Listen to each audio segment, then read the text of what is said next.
امام الانبیاء کی امت اس بات کو اچھی طرح سمجھ لے کہ حضرت شعیب علیہ السلام کی قوم کے قصے میں بتایا کہ تجارت سے تمہیں کامیابی نہیں ہوگی، اللہ تعالیٰ کی فرما برداری سے کامیابی ہوگی۔ نوح علیہ السلام کے قصے میں یہ بتایا گیا کہ اکثریت کے ہونے سے تمہیں کامیابی نہیں ہوگی بلکہ تمہیں اللہ کی فرما برداری سے کامیابی ہوگی۔ صالح علیہ السلام کی قوم کے قصے میں سبق یہ دیا گیا کہ عمارات کے اونچا اونچا بنانے سے کامیابی نہیں ہوگی بلکہ اللہ تعالیٰ کی فرما برداری سے کامیاب ہوگی۔ یوسف علیہ السلام کی قصے میں بتایا گیا کہ خزانہ ملنے سے، وزارت ملنے سے تمہیں کامیابی نہیں ہوگی بلکہ اللہ کی فرما برداری سے کامیابی ہوگی۔ موسیٰ علیہ السلام کے قصے میں بتایا گیا کہ فرعون کی بادشاہی سے کچھ نہ بنا، اسی طرح دنیا کے اسباب سے کچھ نہیں بنے گا بلکہ اللہ کی فرما برداری سے ملے گا۔ تو معلوم ہوا کہ قرآن مجید کے یہ سارے قصے ہمیں سبق دے رہے ہیں کہ اسباب سے اس طرح نفی کرو جس طرح پہلے زمانے میں بتوں کی نفی کی جاتی تھی۔ پہلے زمانے میں لات اور منات ان کی نفی کی جاتی تھی شد و مد کے ساتھ، زور کے ساتھ۔ آج کے دور میں ہمیں بھی اسباب کی اسی طرح نفی کرنی ہے کہ نہیں، فصل سے جو ہے نا کامیابی نہیں ہوتی، نوکری سے کامیابی نہیں ہوتی، فیکٹریاں لگانے سے کامیابی نہیں ہوتی، کامیابی تو اللہ کے فرما برداری کرنے میں ہوتی ہے، نبی علیہ السلام کے طریقے کو اپنانے میں کامیابی ہوتی ہے۔ اس لیے ہمیں چاہیے کہ ہم اسباب سے نظریں ہٹائیں اور اپنے اللہ پہ نظریں جمائیں، اسباب سے نظریں ہٹائیں اور اپنے اللہ پہ نظریں جمائیں۔ علامہ اقبال نے کیا خوبصورت شعر کہا، بتوں سے تجھ کو امیدیں خدا سے نا امیدی، بتوں سے تجھ کو امیدیں خدا سے نا امیدی، مجھے بتا تو صحیح اور کافری کیا ہے۔ اور یہی تو کفر ہے کہ انسان کو بتوں سے امیدیں ہوں اور اللہ سے انسان نا امید ہو جائے۔ آج کل جس کی نوکری لگ جاتی ہے گورنمنٹ کی، وہ بڑا خوش ہوتا ہے کہ جی اب میرے رزق کا مسئلہ حل ہو گیا۔ بھئی اللہ تعالیٰ رزق تو دیں گے ہی صحیح، اگر ہم مدرسے میں پڑھیں گے، قرآن اور حدیث کا علم حاصل کریں گے، پھر بھی ہمیں اللہ ہی کھلائیں گے، سبب اللہ ہی بنائیں گے۔ تو ہمیں اللہ تعالیٰ کی ذات پر یقین رکھنا چاہیے، البتہ سبب کے طور پر ہاتھ پاؤں ہلانے بھی ضروری ہیں۔ اسلاف اپنے بچوں کو ایمان اور یقین سکھایا کرتے تھے تاکہ بچوں کے ذہن میں بچپن ہی سے یہ بات بیٹھ جائے کہ ہمیں پالتا کون ہے؟ اللہ پالتا ہے۔ حضرت خواجہ قطب الدین بختیار کاکی رحمۃ اللہ علیہ کے حالات زندگی میں لکھا ہے کہ جب وہ بچے تھے تو ان کے والدین نے آپس میں فیصلہ کیا کہ ہم اس بچے کو مضبوط ایمان سکھاتے ہیں۔ چنانچہ ایک دن ان کی والدہ نے ان کے لیے روٹی بنائی اور اس کو کسی جگہ چھپا دیا۔ جب بچہ مدرسے سے آیا اس نے کہا کہ امی مجھے بھوک لگی ہے، تو ماں نے کہا بیٹا ہمیں بھی اللہ کھانا دیتا ہے اور تمہیں بھی اللہ کھانا دیتا ہے، ہم بھی اللہ سے مانگتے ہیں تو تم بھی اللہ سے مانگو، اللہ تمہیں دے گا۔ بچے نے کہا امی کیسے مانگوں؟ ماں نے کہا بیٹا مصلی بچھاؤ اور اس کے اوپر بیٹھ کے اللہ سے دعا مانگو، تم دعا مانگو گے اللہ قبول کر لے گا۔ چنانچہ بچے نے مصلی بچھایا اور ننھے منھے ہاتھ اٹھایا اور اللہ سے دعا مانگی، اے اللہ میں ابھی مدرسے سے آیا ہوں، مجھے بھوک لگی ہوئی ہے، میرے امی ابو کو بھی آپ کھانا دیتے ہیں اور مجھے بھی آپ نے دینا ہے، اللہ مجھے دے دیجئے۔ پھر دعا مانگنے کے بعد اس نے کہا کہ امی اب کیا کروں؟ ماں نے کہا بیٹا اللہ نے تمہارا کھانا کہیں بھیجا ہوگا، تم کمرے میں جاؤ اور اسے ڈھونڈو۔ بچہ کمرے میں گیا، اس نے ڈھونڈا تو اس کو کسی جگہ کپڑے کے نیچے روٹی گرم گرم مل گئی تو وہ خوشی سے لے آیا، امی اللہ نے کھانا بھیج دیا ہے۔ چنانچہ ماں نے کہا بیٹھ کے کھا لو۔ اب روز کی روٹین بن گئی، ماں کھانا بنا کے رکھ دیتی، بچہ دعا مانگتا اور جب کھانا مل جاتا تو بچہ خوش ہوتا کہ اللہ نے مجھے کھانا کھلا دیا۔ اب بچے نے جب روز کھانا کھانا شروع کیا تو اس کے دل میں اللہ کی محبت بڑھنے لگی۔ چنانچہ وہ کبھی پوچھتا امی اللہ مجھے جس طرح کھانا دیتے ہیں آپ کو دیتے ہیں، ساری دنیا کے انسانوں کو اللہ کھانا دیتے ہیں؟ ماں کہتی ہاں۔ تو وہ حیران ہوتا، اچھا اللہ اتنے بڑے ہیں کہ سب کو کھانا دیتے ہیں؟ وہ کہتی ہاں۔ اچھا جانوروں کو بھی کھانا اللہ دیتے ہیں؟ ہاں اللہ دیتے ہیں۔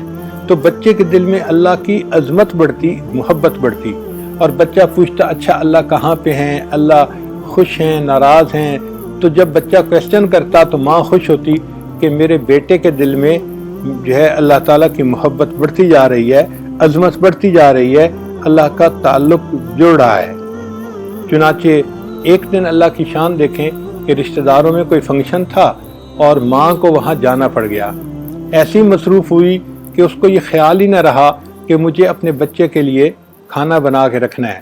جب اس نے وقت دیکھا تو دیر ہو چکی تھی، بچے کے مدرسے سے آنے کا وقت ہو چکا تھا، تو ماں بڑی پریشان ہوئی، اسی وقت نکلی اپنے گھر واپس آنے کے لیے۔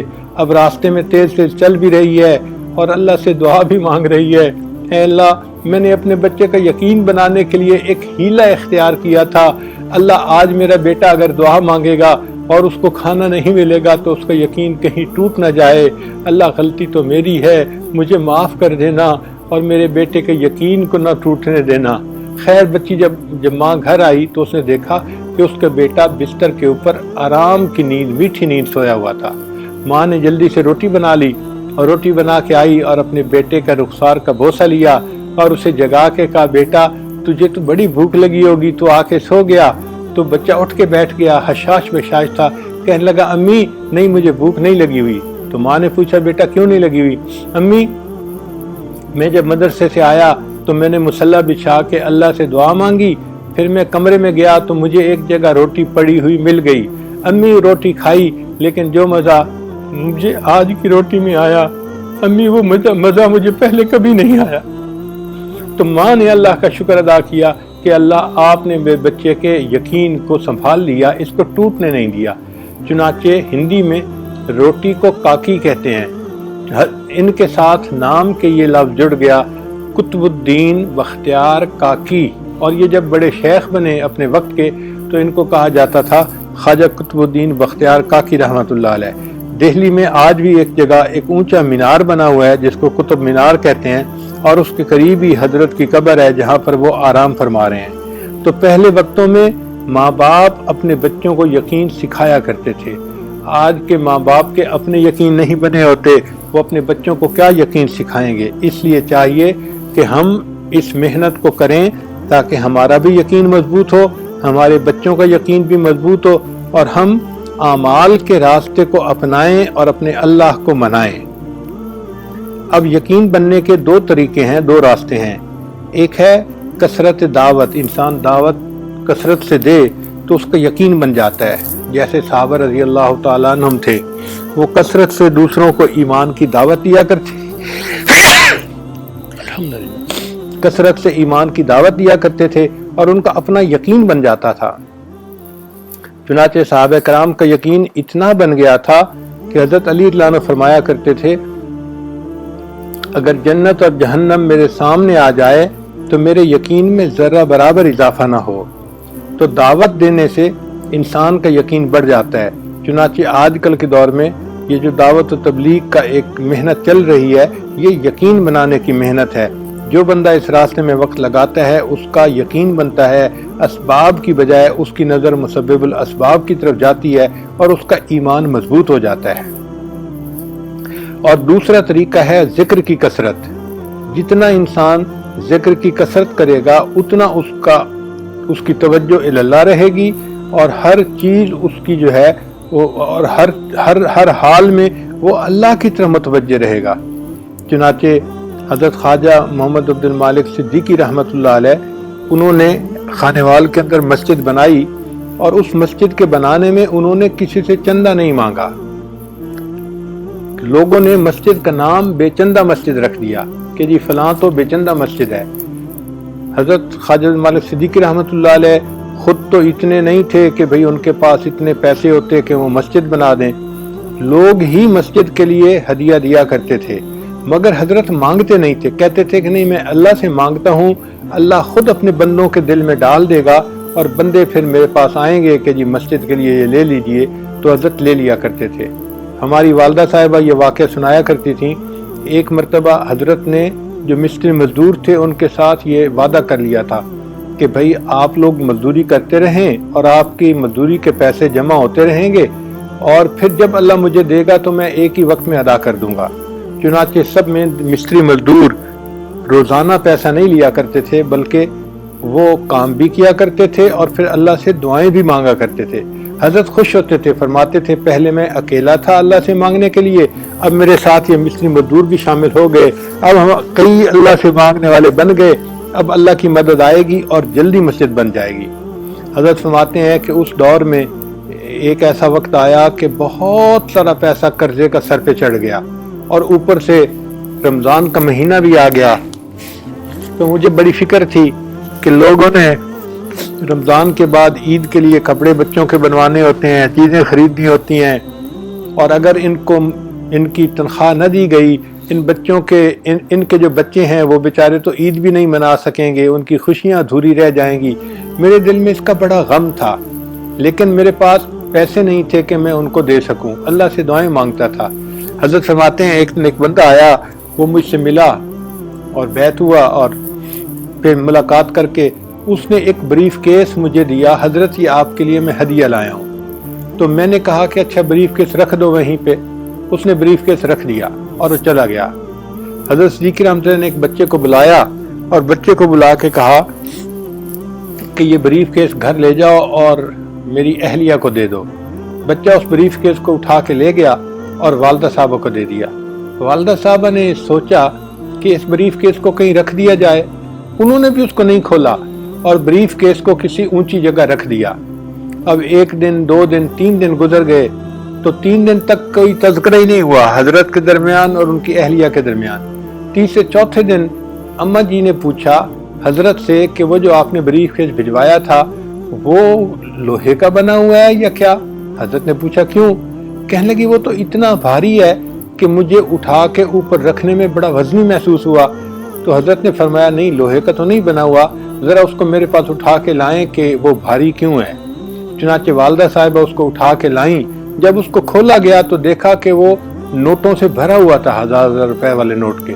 حضرت نے فرمایا کہ اللہ کی مدد آ گئی، اب یہ مصری مزدوروں کو ان کے پیسے دے دینے چاہیے تاکہ یہ رمضان کی عید کے لیے خرچہ کر سکیں اور اپنے بچوں کو عید کے لیے جو ہے وہ چیزیں خرید کے دے سکیں۔ چنانچہ جتنا حساب بنا مصری مزدوروں کا، جب نوٹوں کو گنا گیا تو اتنے ہی پیسے تھے۔ حضرت نے سب کو دیکھ کر اللہ کا شکر ادا کیا، اللہ آپ نے اپنے بندوں کے لیے اسباب بنا دیے اور مجھے اس قرضے سے فارغ کر دیا۔ تو دیکھو اللہ والوں کا یقین اس طرح بنتا ہے کثرت ذکر کی وجہ سے۔ شیخ احمد دربندی رحمۃ اللہ علیہ کو بزرگ گزرے ہیں، ان کے بارے میں آتا ہے کہ ان کے شہر پر تاتاریوں نے قبضہ کیا تو پورے شہر سے مسلمان جو تھے وہ نکل کے بھاگ گئے، لیکن شیخ احمد دربندی جو تھے وہ اپنے گھر سے نکل کے مسجد میں آئے اور مسجد میں بیٹھے رہے۔ جب شہزادہ تاتاری داخل ہوا تو اس نے حیران ہو کے کہا کہ دیکھو پورے شہر میں ایک بندہ بھی نہیں، ہمارا کتنا روب ہے، ہمارے آنے سے پہلے مسلمان ہی یہاں سے بھاگ گئے۔ اس کو بتایا گیا کہ پورا شہر خالی ہے مگر ایک مسجد میں ایک بوڑھا بندہ بیٹھا ہوا ہے۔ اس نے کہا اس کو ہتھکڑیاں لگا کے پاؤں میں بیڑیاں ڈال کے میرے سامنے پیش کرو۔ چنانچہ شیخ احمد دربندی رحمۃ اللہ علیہ کو ہتھکڑیاں لگا کے اس تاتاری شہزادے کے سامنے پیش کیا گیا۔ تو تاتاری شہزادے نے اس سے سوال کیا کہ تم یہاں سے کیوں نہیں نکلے؟ اس نے کہا جی کہ میں اپنے گھر سے نکل کے اللہ کے گھر میں آ کے بیٹھ گیا تھا، اب مجھے اللہ کے گھر سے تو کوئی نہیں نکال سکتا۔ اس نے کہا کہ اچھا اب تمہیں دیکھو نا میں نے پکڑا ہے، اب تمہیں مجھ سے کون چھڑائے گا؟ جب شہزادے نے اسے کہا کہ ہم نے تجھے پکڑا ہے، ہتھکڑیاں لگائی ہیں، اب تمہیں ہم سے کون چھڑائے گا؟ تو شیخ احمد دربندی جو تھے انہوں نے فرمایا اللہ۔ جیسے انہوں نے اللہ کا لفظ کہا ان کے ہاتھوں کی جو لوہے کی زنجیریں تھیں وہ ٹوٹ کے نیچے گر گئیں۔ وہ جو شہزادہ تھا تاتاری، اس کے دل پر روب پڑ گیا، سمجھ گیا کہ یہ کوئی اللہ والا ہے۔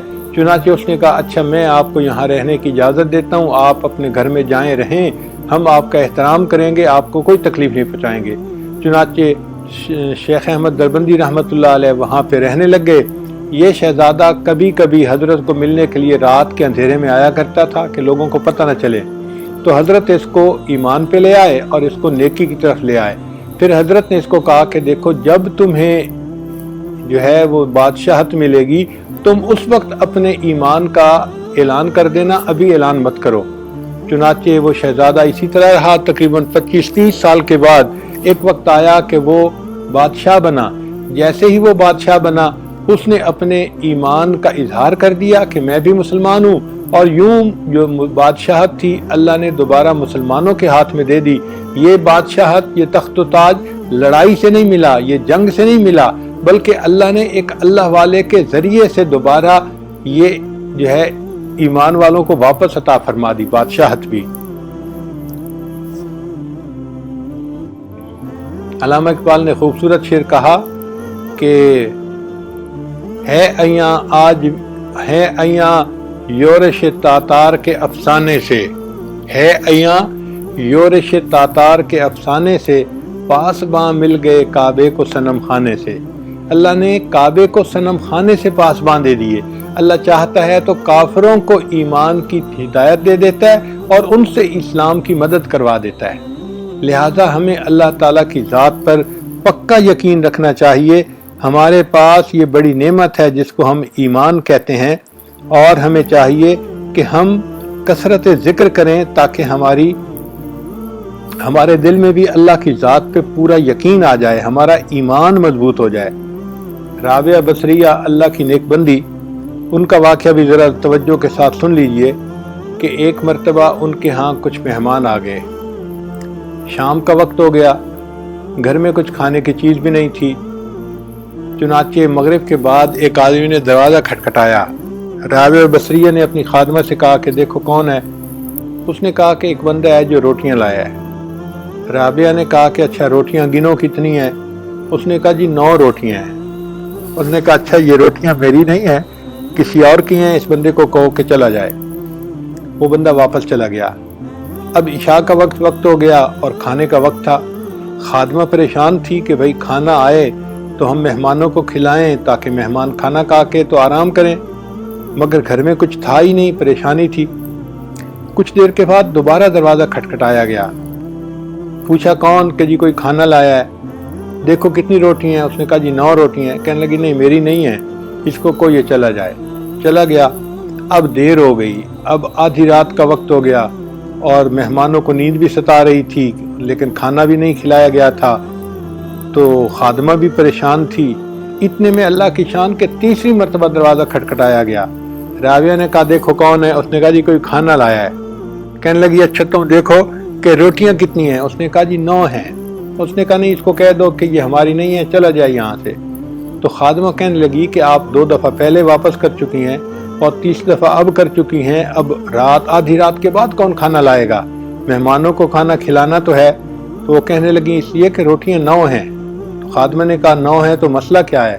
اس نے کہا کہ میں نے آج دن میں ایک فقیر میرے پاس آیا اور اس نے روٹی کا سوال کیا، تو میرے پاس ایک روٹی تھی جو میں نے اس فقیر کو دے دی تھی اللہ کے راستے میں، وہ فقیر چلا گیا تھا۔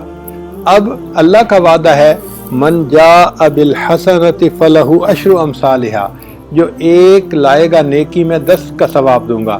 تو میں نے ایک روٹی اللہ کے راستے میں دی تھی، اب اللہ تعالیٰ نے مجھے اس کے بدلے میں 10 دینی ہے، تو مجھے تو 10 روٹیاں ملنی چاہیے، یہ 9 روٹیاں کیوں ہیں؟ اس لیے میں واپس کر رہی ہوں۔ جب اس نے کہا کہ یہ 9 روٹیاں کیوں ہیں، میں اس لیے واپس کر رہی ہوں، تو خادمہ نے ہاتھ جوڑ دیے، کہنے لگی جی 10 روٹیاں ہی تھیں، ایک میں نے اپنے لیے الگ کر لی تھی، اس لیے میں آپ کو 9 بتا رہی تھی، ورنہ ٹوٹل 10 روٹیاں ہی تھیں۔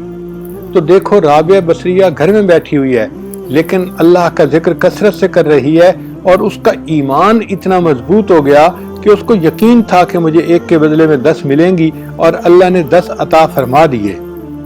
کتابوں میں لکھا ہے کہ بہلول دانا رحمت اللہ علیہ ایک بزرگ تھے، ایک مرتبہ دریا کے کنارے بیٹھے ہوئے چھوٹے چھوٹے گھر بنا رہے تھے ریت کے۔ ہارون رشید نے پوچھا بہلول کیا کر رہے ہو؟ بہلول نے کہا گھر بنا رہا ہوں۔ کیوں؟ کہ جو خریدے گا میں اس کے لیے دعا کروں گا کہ اللہ تعالیٰ اس کے بدلے اس کو جنت میں گھر عطا فرما دے۔ ہارون رشید نے سمجھا ایک مجذوب آدمی ہے جو اپنے حال میں بیٹھا ہوا جنت کے مکانوں کے سودے کر رہا ہے۔ وہ آگے چلا گیا۔ پیچھے ہارون رشید کی بیوی آ رہی تھی، زبیدہ خاتون، اس نے بھی بہلول کو سلام کیا۔ پوچھا بہلول کیا کر رہے ہو؟ بہلول نے کہا کہ مکان بنا رہا ہوں۔ پوچھا کس لیے؟ کہنے لگا کہ جو بندہ خریدے گا میں دعا کروں گا کہ اللہ اس کے بدلے اس کو جنت میں گھر عطا فرما دے۔ اس نے پوچھا کہ مکان کی قیمت کیا ہے؟ تو بہلول نے کہا کہ 1 دینار ہے۔ چنانچہ زبیدہ نے 1 دینار بہلول کو دے دیا اور اپنے لیے دعا کروا لی، چلی گئی۔ اب رات کو جب ہارون رشید سویا تو اس نے دیکھا کہ جنت ہے اور اس کے اندر خوبصورت مکان بنے ہوئے ہیں۔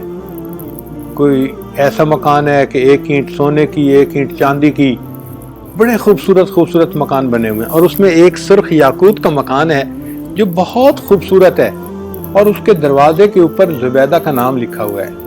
جب اس نے اپنی بیوی کا نام لکھا ہوا دیکھا تو ہارون رشید قریب ہوا۔ جب دروازے پر پہنچا تو وہاں پہ ایک سیکیورٹی گارڈ تھا، اس نے اس کو روکا۔ ہارون رشید نے اس سے کہا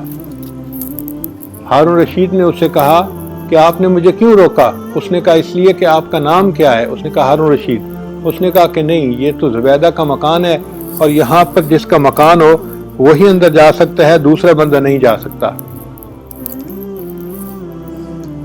وہی بندہ اندر جا سکتا ہے، دوسرا نہیں جا سکتا، آپ جاؤ۔ جب ہارون رشید کو دھکا ملا تو اس کی آنکھ کھل گئی، اور آنکھ کھلنے کے بعد وہ بڑا پریشان تھا کہ یہ مکان تو زبیدہ کا ہے، میرا نہیں ہے۔ ساری رات سوچتا رہا کہ میں تو بادشاہ ہو کے بے وقوف نکلا کہ میں نے موقع ضائع کر دیا، اور میری بیوی مجھ سے زیادہ عقل مند نکلی، اس نے کسی اللہ والے کی دعا لے لی اور اس کو اللہ نے جنت میں گھر دے دیا۔ اب خیر سارا دن وہ اسی طرح پریشان رہا۔ اگلے دن پھر وہ جب کام کو ختم کیا عصر کے وقت تو گھر آیا اور بیوی کو کہا کہ چلو دریا کے کنارے سیر کے لیے چلتے ہیں۔ اب دریا کے کنارے جب سیر کے لیے گیا تو پھر وہاں اس نے دیکھا کہ بہلول ابھی بھی بیٹھا ہوا وہ مکان ہی بنا رہا تھا۔ آج پھر اس نے کہا بہلول کیا کر رہے ہو؟ اس نے کہا مکان بنا رہا ہوں۔ بھائی کس لیے؟ کہ جو مکان خریدے گا میں دعا کروں گا اللہ اس مکان کے بدلے اس کو جنت میں مکان عطا فرما دے۔ تو ہارون رشید نے کہا اچھا اس کی قیمت کیا ہے؟ اس نے کہا پوری دنیا کی بادشاہی۔ تو ہارون رشید حیران ہو گیا، بہلول کل تو 1 دینار کا دے رہے تھے اور آج پوری دنیا کی بادشاہی مانگ رہے ہو، میں پوری دنیا کی بادشاہی دے بھی نہیں سکتا۔ تو بہلول نے کہا کہ بادشاہ سلامت، کل بن دیکھا معاملہ تھا اس لیے قیمت تھوڑی تھی، آج دیکھا ہوا معاملہ ہے اس لیے قیمت زیادہ ہے۔ تو یہی بات ہے، آج بن دیکھے ہم نے آخرت کو مانا ہے اس لیے جنت سستی مل رہی ہے۔ جو بندہ اپنے ایمان کو مضبوط کر لے گا اللہ اس کو جنت عطا فرمائیں گے، ورنہ موت کے وقت تو فرعون نے بھی مان لیا تھا مگر اس کے ماننے کا فائدہ نہیں ہوا تھا۔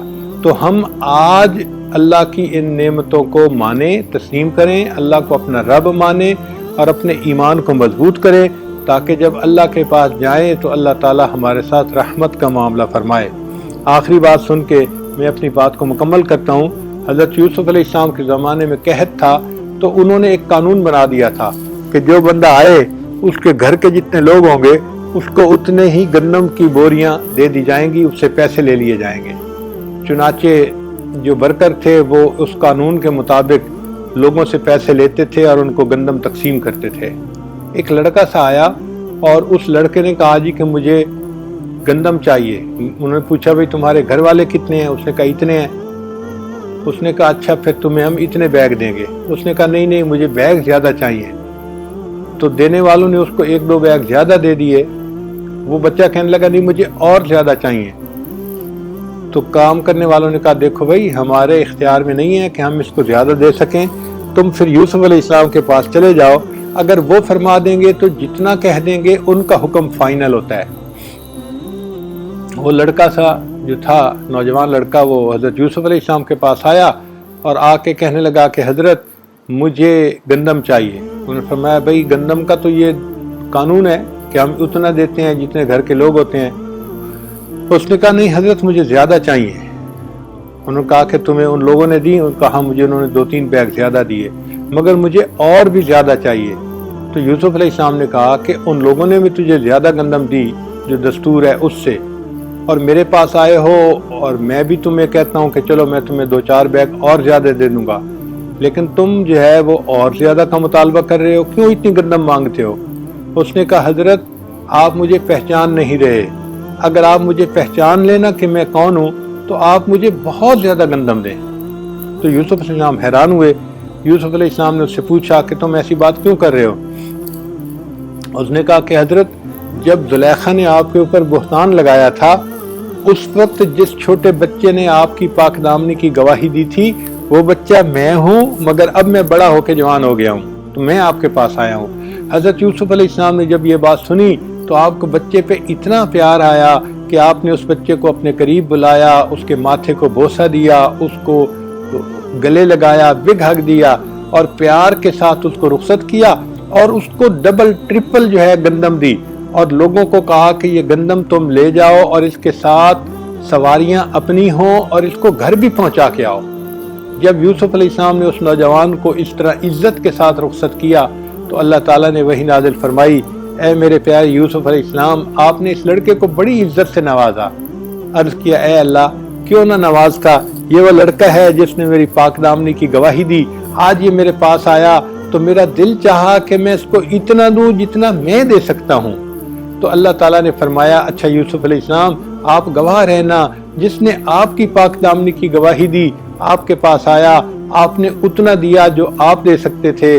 میں پروردگار اعلان کرتا ہوں کہ جس نے دنیا میں میری وحدانیت کی گواہی دی، جب وہ قیامت کے دن بندہ میرے سامنے آئے گا تو پھر اس کو میں اتنا دوں گا جو میری شان کے مطابق ہوگا۔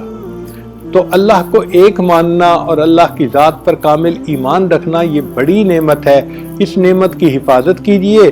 اللہ تعالی ہم پر رحمت کا معاملہ فرمائے اور ہمیں ایمان کامل کے ساتھ اللہ اس دنیا سے رخصت فرمائے۔ ہم نے اپنے بڑوں سے سنا ہے کہ جو بندہ عام مسلمانوں کی غیبت کرتا ہے وہ فسق و فجور میں ملوث ہو جاتا ہے، اور جو بندہ علماء صلحاء نیکوں کی غیبت کرتا ہے اس کو اللہ تعالیٰ موت کے وقت ایمان سے محروم فرما دیتے ہیں۔ اللہ تعالیٰ ہمیں محرومی سے محفوظ فرمائے اور ایمان کے وقت ساتھ اللہ تعالیٰ اس دنیا سے اپنے وقت پہ لے جائے۔ وآخر دعوانا ان الحمد للہ رب العالمین۔